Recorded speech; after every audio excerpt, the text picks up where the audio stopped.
ओमकारेश्वर के बाद हम जा रहे हैं मांडू और हम सब पहुंच चुके हैं अपने रिजॉर्ट पे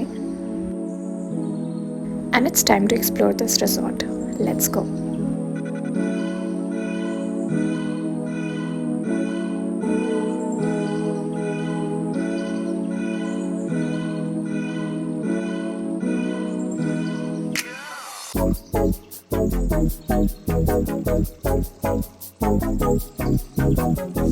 मैंने ये रूम सेलेक्ट किया है।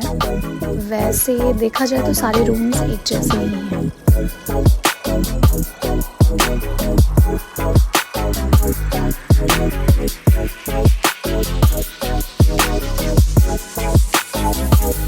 Okay, that's quite good.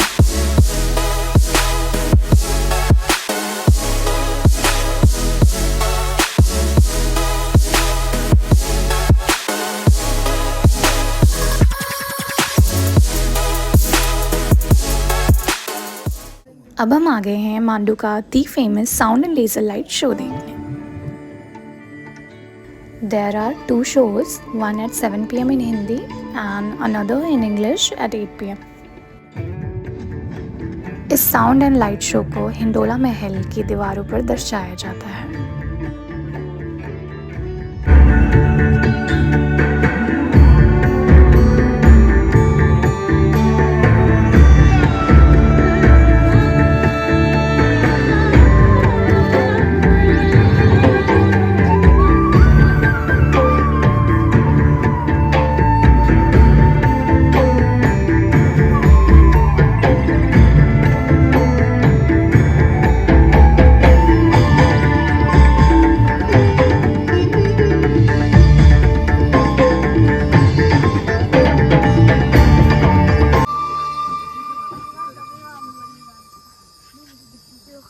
नदी नर्मदा के नीर में चंबल का बीहड़ बहाव, माही और बेतवा का पानी और सोत्रिस्वनी क्षिप्रा का पवित्र जल अगर घुल जाए तो बनता है मालवा का रंग। कालिदास की कविता में भर्तहरि का दर्शन, आर्यभट्ट की गणित और 12 मेहर का ज्योतिष मिला दें तो बनता है मालवा का ढंग।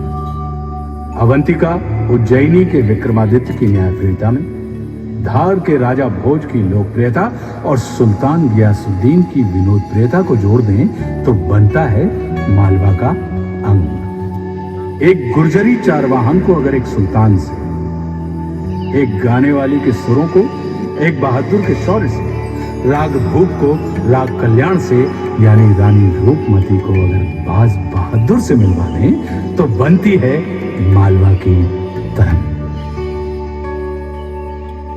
बुंदेलखंड के ठीक नीचे विंध्याचल पर्वतों के ऊपर और बाएं गुजरात और मेवाड़ के दाएं बसा मालवा कहलाता है। यह कभी ज्वालामुखी की कोख से पैदा हुआ था।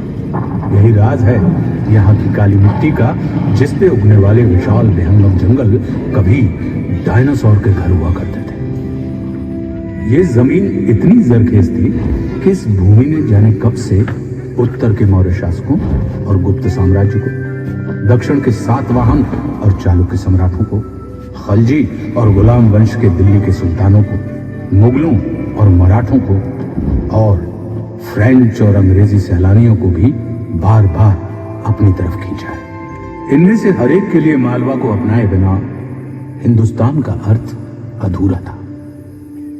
होता है श्री क्षेत्र यानी लक्ष्मी जी का स्थान, और यही ठीक 1000 साल पहले मालवा के समय जन्माई थी। कहा जाता है कि लक्ष्मी और सरस्वती कभी एक दूसरे के साथ नहीं रहती, लेकिन लक्ष्मी और सरस्वती, कोई नगर, कोई कोट, पूरे मालवा में अपनी सुंदरता, अपने स्थापत्य, अपनी संस्कृति, अपने संस्कारों, अपने संगीत और अपनी शामों के लिए अगर जाना जाता है तो वो है मांडू।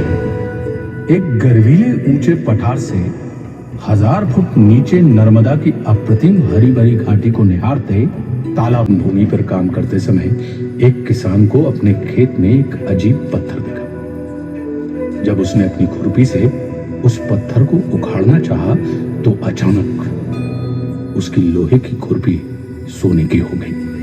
जब वो किसान उस पत्थर को एक लोहार के पास ले गया, तब लोहार ने उसे बताया कि यह तो पारस पत्थर है, जिसके स्पर्श भर से लोहा सोने में बदल जाता है। ईमानदार लोहार ने तुरंत जाकर वो चमत्कारी पत्थर अपने राजा आनंद देव राजपूत को समर्पित कर दिया। उस परोपकारी राजा ने पारस पत्थर से जितना सोना बनाया, इनमें गुजरात जाने वाला हर सार्थवाह, हर तिजारती कारवां, हर फौजी लश्कर, हर हिंदू जैन बौद्ध तीर्थयात्री, हर सैलानी, हर व्यापारी इस तिराहे पर अब मांडू भेज दिया, जिनमें तैमूर के खानदानी और मिस्र के खलीफाओं के नुमाइंदे भी शामिल। शुजा खान के बाद उनका बेटा मलिक बैजाद मांडू की गद्दी पर गया। उसकी तलवार की झंकार ही नहीं, उसकी गायकी की लयकार के भी उतने ही चर्चे थे। वो तेजी से अपने मुखालिफ लश्करों पर बाज की तरह झपटता था।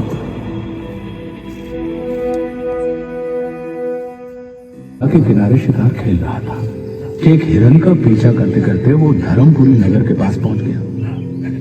पर वहां उसने एक ऐसी आवाज सुनी जिसके जादू से वो हिरन को भी भूल गया। आवाज का पीछा करते हुए जब वो आगे बढ़ा तो एक बरगद के नीचे उसने देखा कि एक रूपसी गुर्जरी राग तोड़ी का एक नया रूप गा रही थी। रूपमती को नर्मदा के दर्शन भी होते और बाज बहादुर के अपने महल से भी रूपमती की हवेली साफ नजर आती थी। इस तरह दोनों के मिलन से शुरू हुआ मांडू, मोहब्बत और मौसी का एक नया अध्याय।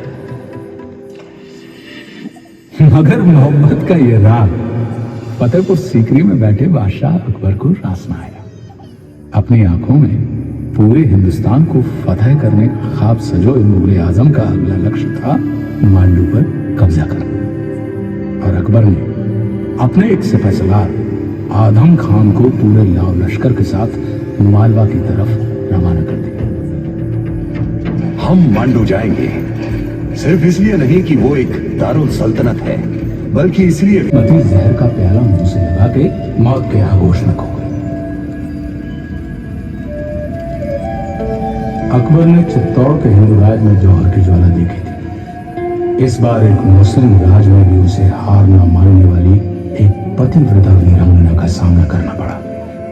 उस रूमानी जमाने उनके सुरसंगीत और उन प्रेम दीवानों की याद में सारंगपुर के करीब ही मौजूद है रूपमती बाज बहादुर का मकबरा, जहां की शामें सुहानी।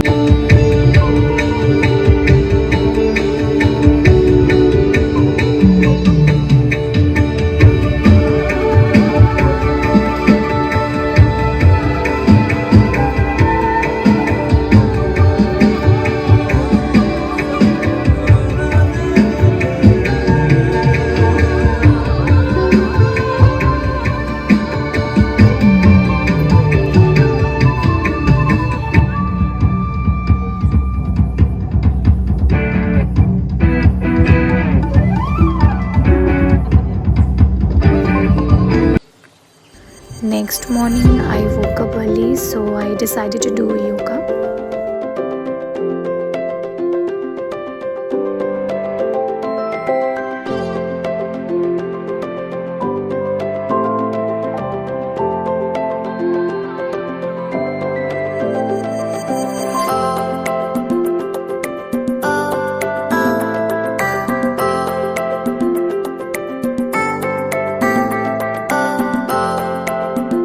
फिर हम सब तैयार होकर जहाज़ महल के फूड कॉम्प्लेक्स में गए और वहाँ पर हमने एक गाइड हायर किया जिन्होंने हमें बताया कि मांडू को परिमाण डायनेस्टी ने बसाया था, पर आगे चलकर बहुत अलग अलग डायनेस्टी ने रूल किया और बहुत सारे हिस्टोरिकल मॉन्यूमेंट्स बनवाए। हम लोगों ने गाइड से पूछा कि इस जगह का नाम जहाज़ महल ही क्यों है, तो उन्होंने हमें बताया कि रिजर्वॉयर में जब पानी जहाज़ महल से बारिश में फिल होता था तो उसका रिफ्लेक्शन एक फ्लोटिंग शिप जैसा दिखता था, इसीलिए इसका नाम जहाज़ महल रखा गया।